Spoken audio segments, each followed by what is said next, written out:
pour vous montrer sur Inkscape comment importer un motif et puis pouvoir en faire un truc un peu plus sympa que le simple motif qu'on a téléchargé. Donc là, je vais chercher mon petit poisson appliqué. Il me le télécharge comme ça. Je vais dire à Inkscape que j'ai un cadre 10 par 10 et que je travaille dans ce cadre-là. Donc je vais aller dans Propriétés du document. Ici, je fais attention de bien être en millimètres. Et je vais lui dire que mon cadre fait 100 par 100.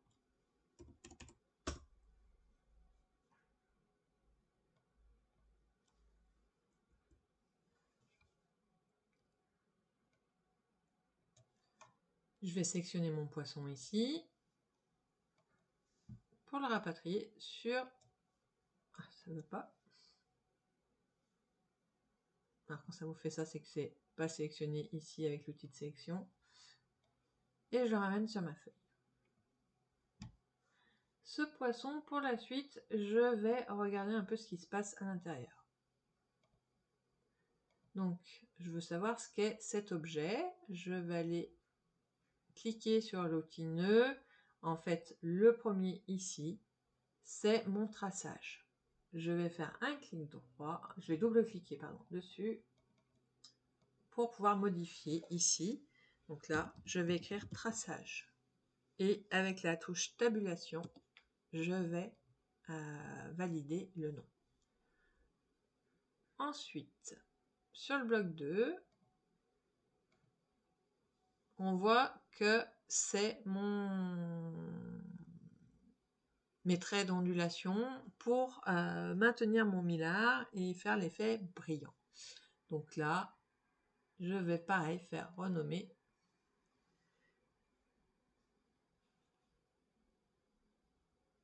ondulation millard. Et pareil, je sélectionne. Ici, je vois que j'ai deux objets. Donc là, c'est mon œil.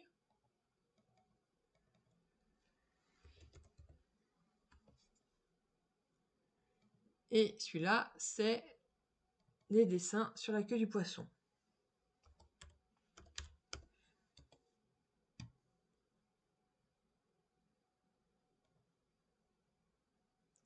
Dans le bloc 4, qu'est-ce que je vais avoir? Je vais avoir le dessin ici et la finition. Donc là, je vais appeler tous les deux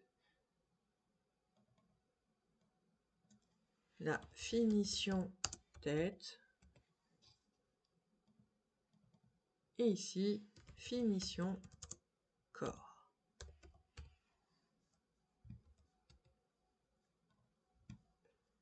Donc là, j'ai préparé pour la suite.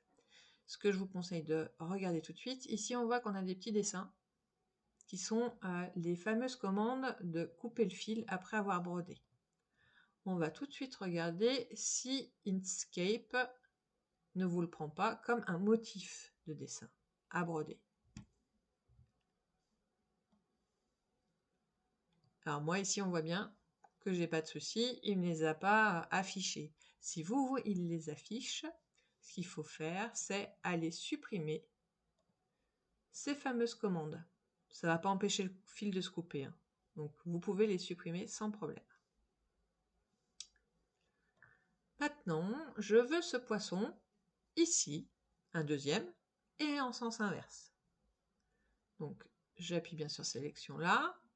Je vais aller sélectionner tout mon poisson, je vais fermer, et sélectionner ici tout mon poisson. Je vais faire un clic droit, mince, pardon, je reste bien ici parce que sinon je vais sélectionner autre chose. Tu veux bien te sélectionner, merci. Dupliquer, je vais pouvoir descendre ici mon poisson, et moi je ne le veux pas dans ce sens-là, je le veux en sens opposé. Et donc ici, j'ai retourné l'objet. J'ai retourné mon petit poisson, tout va bien. Je vais le descendre un petit peu. Et je voudrais rajouter au milieu là un petit lettrage. Alors, je vais quand même vérifier pour mon petit poisson qui est ici, que ça m'a bien repris et que j'ai bien toujours les noms. on est OK, j'ai bien les bons noms. Alors, ce que je pourrais faire, pour être sûr, c'est de dire ici, je veux le renommer et je vais l'appeler appliquer poisson haut. Et ici, ça sera appliquer poisson bas. Comme ça, je sais où ils sont positionnés. Je vais aller ajouter du lettrage. Donc, Inkscape, lettrage, lettrage. Et je vais écrire les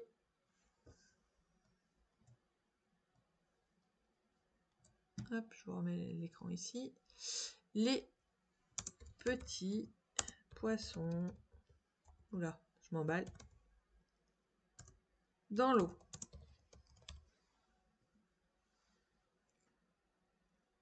Vous pouvez centrer à gauche, au milieu, à droite, comme vous voulez. Moi, ce que je veux, c'est centrer. Et là, je vois que visuellement, je vais avoir un petit souci. Mon P et mon L, ils se touchent. Donc, je vais aller bidouiller un petit peu. Par contre, je vais laisser pour voir ici ce que représente 50. Comme d'habitude, il va se mettre en haut. Je le rapatrie là. Et je vois que ça ne va pas, ça ne rentre pas dans mon cadre. Donc, je retourne dans Inkscape.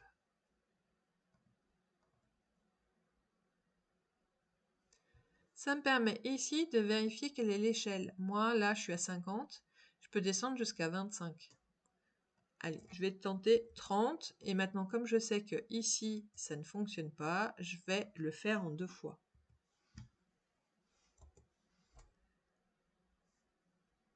Pardon, vous ne voyez pas mon écran. Je vous le remets là-haut. Je vous refais. Donc ici, vous avez l'échelle. J'étais en 50. Donc, j'ai modifié pour passer en 30. Et j'ai supprimé ma deuxième ligne. Appliquer et quitter. Maintenant, j'ai bien mon petit poisson là. Je clique ailleurs, je retourne sur extension Inkscape, lettrage, lettrage. Cette fois, je ne vais pas faire la même bêtise, je vous rapatrie l'écran. Et donc maintenant, je vais écrire dans l'eau. Là, je vais m'aligner comme sur l'autre et je vais dire 30%, puisque ici, hein, j'ai bien le droit, je suis dans la bonne zone. Appliquer. Et je le rapatrie ici. Maintenant, j'aimerais être sûr que tout ça, c'est bien aligné. Donc, ce que je vais faire, c'est que je ferme mes calques ici et je vais faire en sorte de sélectionner mes 2 calques. Ça a décidé de ne pas vouloir et de m'embêter. Hop. Voilà. Donc là, j'ai bien mes 2 calques de sélectionner. Je vais faire Objet, Aligner, Distribuer. Et là, ça me permet ici de centrer selon un axe vertical. Maintenant, je sais que tout ça est bien aligné. Je veux changer la couleur ici de mes petits poissons dans l'eau. Alors là, j'ai tout un tas de palettes. Est-ce que c'est bien ma palette de couleurs qui correspond à mes fils? Je vais pouvoir aller vérifier ici. Vous avez des petits traits, vous cliquez dessus. Et là, vous avez la possibilité de mettre tous vos couleurs. Peu importe votre marque de fil. Là, on a les browsers. Mais moi, j'utilise du polynéon. Donc, je vais aller chercher mon polynéon Madeira. Et je vais aller dire, avec la touche Shift, que je veux du strawberry.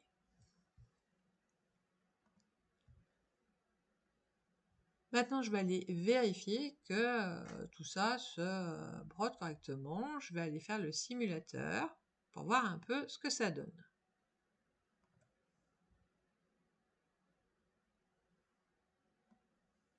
Je vous remonte l'écran et je vais remettre au début. Il va beaucoup trop vite pour que je puisse vous montrer quelque chose. Donc là, on voit qu'il va faire le premier traçage. Ensuite, il va faire le maintien du papier millard, le petit dessin de l'œil et de la queue. Et là, il va faire le point de finition. Et ensuite, il va passer au deuxième, il va me faire la même chose. On pourrait peut-être optimiser tout ça et faire en sorte que j'ai mes 2 traçages pour pouvoir positionner en même temps mes 2 tissus et pouvoir découper aussi après en même temps. Et après, il va enchaîner sur les petits poissons dans l'eau. Et bien là, il va falloir aller changer nos séquences de broderie. Et d'où l'intérêt d'avoir écrit tout à l'heure ici ce que c'était. Là, on voit que c'est le traçage sur le premier poisson. Et moi, je veux, pareil, sur le deuxième poisson, le traçage. Ces 2 traçages-là, ils doivent être ensemble. Donc ce bloc n'a plus lieu d'être. Donc là, je vais cliquer dessus, faire un clic droit. Je vais du coup supprimer. Je vais aller chercher dans mon bloc 2 mon ondulation mi-large. Je vais la mettre dans mon bloc 2 ici. Quand j'ouvre celui-là, maintenant j'ai bien mes 2 ondulations mi-larges. Je vais pouvoir supprimer maintenant le bloc 2 qui est là. On fait du nettoyage en même temps. Là, j'ai ma commande pour la queue et l'œil. Donc là, je vais aller chercher mon bloc couleur 3 dans l'autre poisson et je vais rapatrier ce qu'il y a à l'intérieur pour aller le mettre ici. Maintenant, celui-là, je le supprime. Mon bloc couleur 3, bah, ça va être le contour, la finition. Hein. Donc je sélectionne tout et pareil, je vais aller le mettre dans le bloc ici pour avoir quelque chose de correct. Je supprime maintenant là. Je vais aller regarder avec le simulateur maintenant ce que ça donne.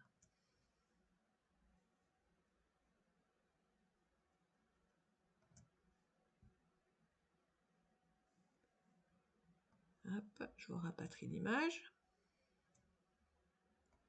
Je vous remets.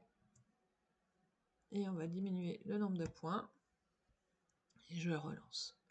Maintenant, on voit bien qu'il m'a fait les 2 dessins en même temps. Là, il me fait mes 2 ondulations pour le mi-large. Les découpe correctement. Et enfin, ma petite écriture.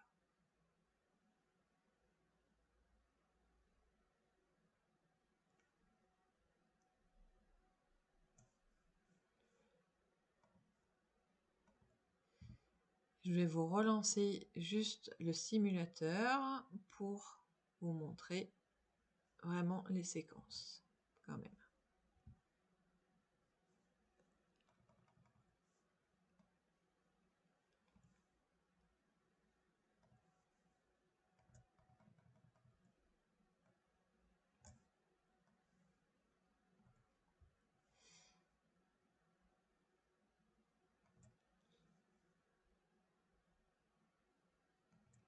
Donc là, ça veut dire que ça nous laisse dessiner le trait vert, les emplacements sur le stabilisateur. Je sors mon cadre, une fois que c'est fait. Je pose dessus mon tissu, ici, ici. Je vais mettre aussi mon papier Mylar en même temps. Je remets dans la machine. Là, elle va me broder mes ondulations sur mes petits poissons.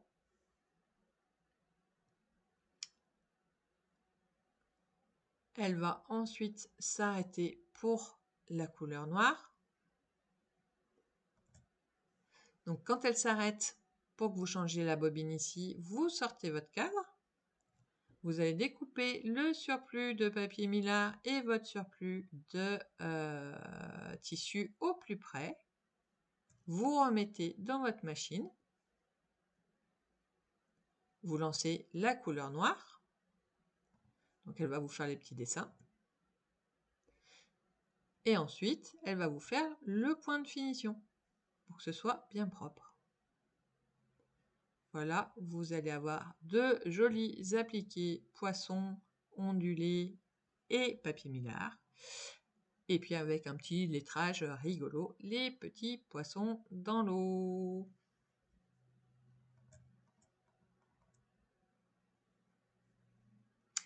J'espère que ce tuto vous aura plu et bonne création. On va enregistrer quand même sa création. Donc, on laisse bien en SVG. Si on veut la modifier ensuite. Et ensuite, on pourra l'enregistrer sous. Et là, vous allez choisir le format de votre brodeuse. Donc là, moi, je vais mettre PS et enregistrer. Alors là, il va me dire de l'écraser, donc c'est pas vraiment ce que je veux. Je vais garder quand même mon premier et je vais du coup, hop, et enregistrer.